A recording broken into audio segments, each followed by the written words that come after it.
Hello everyone. In earlier video I have told you about the subdivision of Himalaya mountain. First division Kashmir Himalaya and second division Uttarakhand and Himachal Himalaya. Now third division is the Darjeeling and Sikkim Himalaya. Darjeeling and Sikkim Himalaya, this is Nepal and this is Bhutan and this is Sikkim. So Sikkim is here and Darjeeling in West Bengal. Here is Darjeeling. So that is in the in west there is Nepal and in east there is Bhutan. So it lies between the Nepal Himalaya and Bhutan Himalaya. This region is well known for their high mountain peaks, which peak like Kanchenjunga. You can see here Kanchenjunga, Mount Everest, Mekalu. These are lies in this region, and deep valleys for fast flowing rivers like the Tista River. You can see here is Tista River.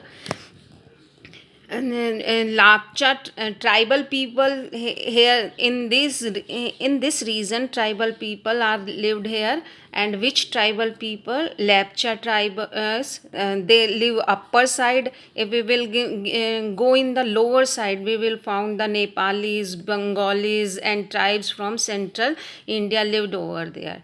The Shivalik formations are absent and their places is taken by Dwar formations.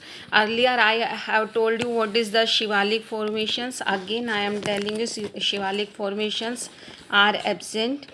Shivalik formation क्या होती है? Depositions of rocks. जब river mountain से you can these are the mountains, rivers आती है. This is on the young stage पर होती है, बहुत स्पीड से आती है, तो अपने साथ बहुत सारे रॉक्स लेकर आती है. और रॉक स्पीड कम होने के बाद हैवी रॉक्स जो है उनको ये फुट हिल्स पर जमा कर देती है. और यही क्या कहलाते हैं? शिवालिक फॉर्मेशन, जो कि आपने पढ़े भी हैं. भाबर, जहाँ पर रिवर्स जो है डिसअपियर हो जाती है. भाबर इन नर्दर्न प्लेन्स, आप फिर से पढ़ोगे इन नर्दर्न प्लेन्स. तो जो है ये कहलाते हैं Shivalik formations. Depositions of rocks by rivers is known as the Shivalik formations. तो यहाँ पर कौन से उसमें द दार्जिलिंग एंड सिक्किम हिमालय में शिवालिक फॉर्मेशंस डिसअपियर. और क्या कौन से फॉर्मेशंस उनकी प्लेस पर कौन से फॉर्मेशन आ जाते हैं? द्वार फॉर्मेशन. व्हाट इज द द्वार formation? These are the flood plains found in the foothills of the eastern Himalaya. These Himalayas, like here and here, there is द्वार्स. तो यहाँ पर द्वार फॉर्मेशंस जो है स्टार्ट हो जाती है. And these are also use for these Duars are use for the tea plantations के लिए यूज़ किए जाते हैं. And Sikkim and Darjeeling, they are the hill stations and they are well known for their scenic beauty and rich in flora and fauna. So this is about the Darjeeling and Sikkim Himalaya. Now the next one is the Arunachal Himalayas. That lies in Arunachal. Here is Arunachal. You can see here. It means it lies between the Bhutan in the west में भूटान है. And here is Dipu, that is the Dipu Pass. Here is Dipu Pass. तो यहाँ तक जो है ये Dipu Pass तक है. And Arunachal Pradesh, in the west there is Bhutan and in the east there is Dipu Pass. Namcha Barwa, you can see Namcha Barwa. और यहाँ पर one more peak is there, that is the Kangtu, are important peak. यहाँ के important peaks हैं.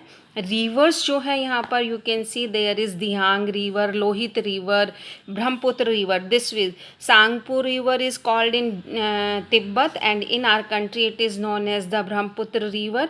Brahmaputra and its tributaries Dihang river, Lohit rivers, and many rivers are found here in like the Subansiri, the Dihang, the Dibang, Kameng are the important rivers. These are the tributaries of these rivers are found here.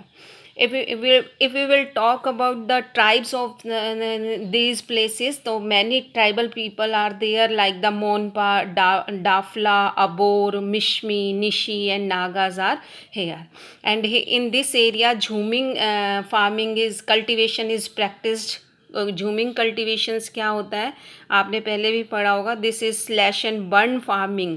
Slash and burn farming है by slashing and burning the plots they cultivate over there. That is called the jhuming in Arunachal Pradesh and Assam. Eastern state में वो झूमिंग कहलाती है. तो that is about the Arunachal Pradesh. Now we will talk about the eastern hills. The directions, these are the eastern hills. Patkai Bum, Naga Hills, Mizo Hills, Garo Khasi Hills, Jaintia Hills, these are the eastern hills. इनको eastern hills कहा जाता है. I have already told the direction of the eastern hill from north to south. In north it is known as the Patkai Bum, Naga Hills. In the south it is known as Mizo Hills and Lushai Hills.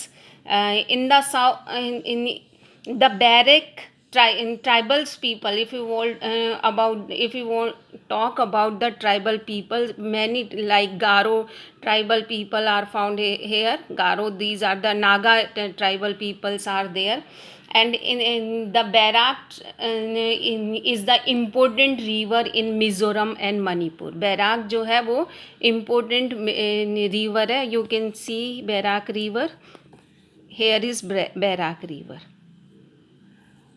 Barak river is the important river here.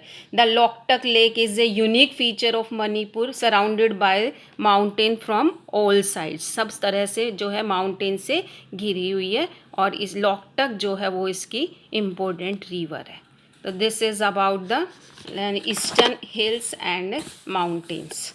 Now next, the northern plains. You can see in the map northern plains.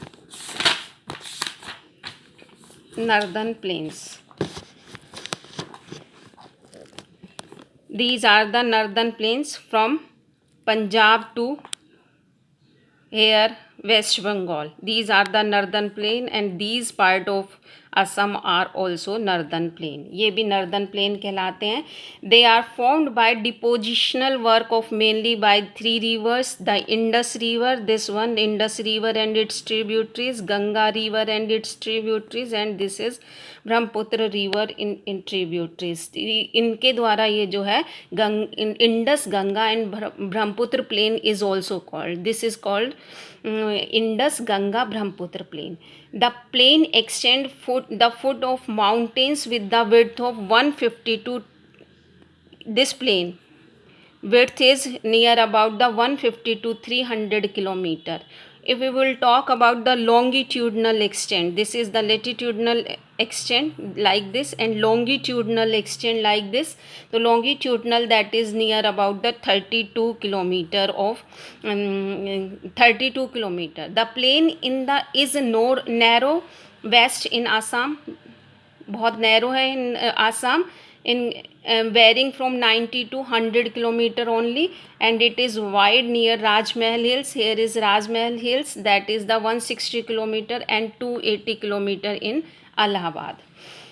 So I have told you that this plain is made by the depositional work of Indus, Ganga and Brahmaputra river, and I have also told that there was a depression.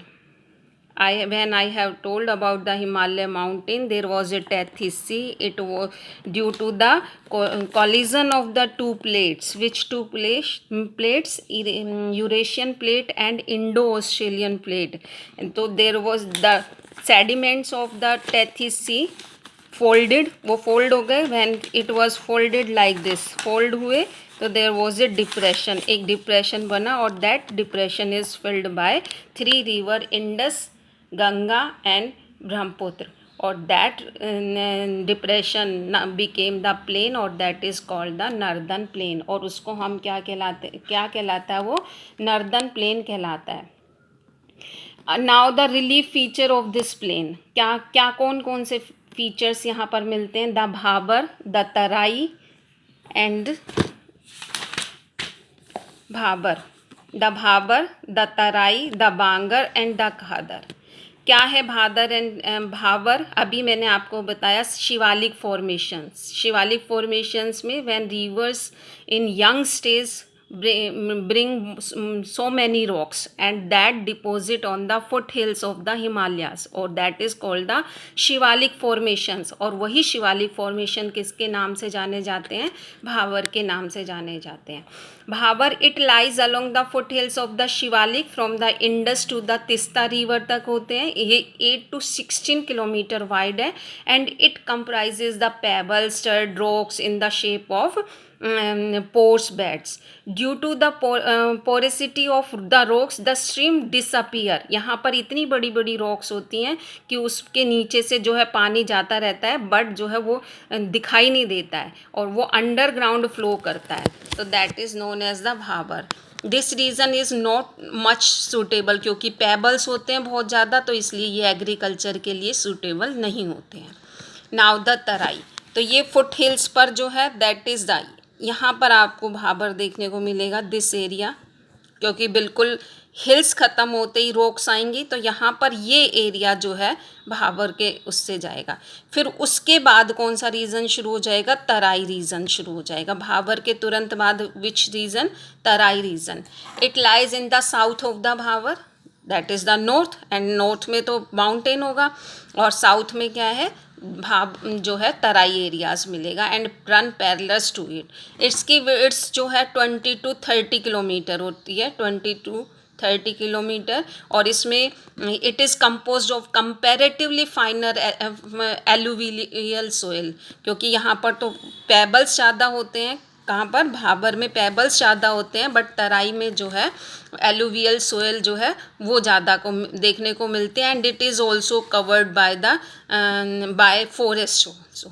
The underground streams of the Bhabar reemerges. यहाँ पर तो streams दिखाई नहीं देती है भाबर में, फिर यहाँ पर रीअमर्स हो जाती है and on the surface and give birth to the many relief features. And marshy area, and give birth to the marshy area. Marshy area means दलदली जो एरियाज होता है उसको बर्थ देता है. Most part of Terai are reclaimed for agriculture, और यहाँ पर एग्रीकल्चर की जाती है. फिर से मैं आपको बता रही हूँ, भाबर एरियाज शिवालिक के फुट हिल्स पर यहाँ पर मिलेगा. इनकी विड्थ 8 to 16 किलोमीटर तक होती है. पेबल्स होते हैं यहाँ पर, स्ट्रीम डिसअपियर हो जाती है, and this region is not suitable for agriculture. After Bhabar, that there is Tarai 20 to 30 kilometer width होती है, composed of the finer alluvial soil, and it is the underground streams that disappear in Bhabar reappear in तराई. तराई में reappear होती है और यहाँ पर जो है give birth to the marshy area. Marshy area को बर्थ देती है. And most part of Terai are reclaimed for agriculture. तो these two features I have told you, relief features of northern plain. Now again I am telling you about the 2 more feature, Bangar and Khadar. Bangar जो है old alluvial soil. I have told you the northern plain is formed by 3 rivers: Indus river, Ganga river, Brahmaputra river. 3 rivers. If you will see, here is also in Rajasthan also these area, Jaipur, Alwar, there is बांगर जो है alluvial soil है. But हमारे यहाँ तो कोई river है ही नहीं, तो एलुवियल सोइल कहाँ से आई? तो ये जो है ये बांगर रिवर है, ओल्ड एलुवियल सोइल. मैंने आपको बताया जब फोल्ड हुआ तो इतना पार्ट जो फोल्ड हुआ तो डिप्रेशन यहाँ तक आया. तो जब वो डिप्रेशन रिवर के द्वारा फिल्ड किया, उस समय की जो सोइल है वो बांगर सोइल है. तो this is highland composed of the old alluvial soil, and it is always about the level of the flood plain. जहाँ पर रिवर्स होती हैं उनसे हमेशा जो है ये ऊपर होता है और वहाँ तक जो है रिवर अपने सेडिमेंट्स नहीं लाती है. तो इसमें जो है कैल्शियम ज़्यादा होती है, कैल्शियम कंसंट्रेशन ज़्यादा होता है, तो ये कंकर नोड्यूल्स इसमें ज़्यादा मिलते हैं. And it is not so much suited for cultivations. और in it is also known as Dhaiya in Punjab में इसको धैया भी बोलते हैं. नाव खादर, नाम से ही पता चल रहा है खादर, खाद यानी कि बहुत ज़्यादा जो है फर्टाइल सोइल होती है। लो land composed of the new alluvial soil is also called, इसको हम न्यू एलुवियल सोइल भी कहते हैं। क्यों न्यू एलुवियल सोइल कहते हैं? Because it is renewed by the river every year, हर साल जो है रिन्यू कर हो जाती है। It is flooded almost every year and new alluvial is deposit, और हर साल वहाँ पर जो है नई एलुवियल सोइल आ जाती है। It is often characterized by clay soil and which is very fertile and intensive agriculture is practiced, बहुत इंटेंसिव एग्रीकल्चर यहाँ पर की जाती है। हमारा जो नर्दन प्लेन का है, हाफ जो है northern, half part northern plain का you can see here UP में मिलेगा, और हाफ पार्ट जो है हमारे बिहार, वेस्ट बंगाल, असम, पंजाब और हरियाणा मिलेगा। तो ये हमारी ग्रेनरी बेल्ट कहलाती है, जहाँ पर बहुत ज़्यादा ग्रेन्स कहलाते हैं। तो this is about the northern plain, and in next video I will tell you about the peninsular other features of India. Thank you.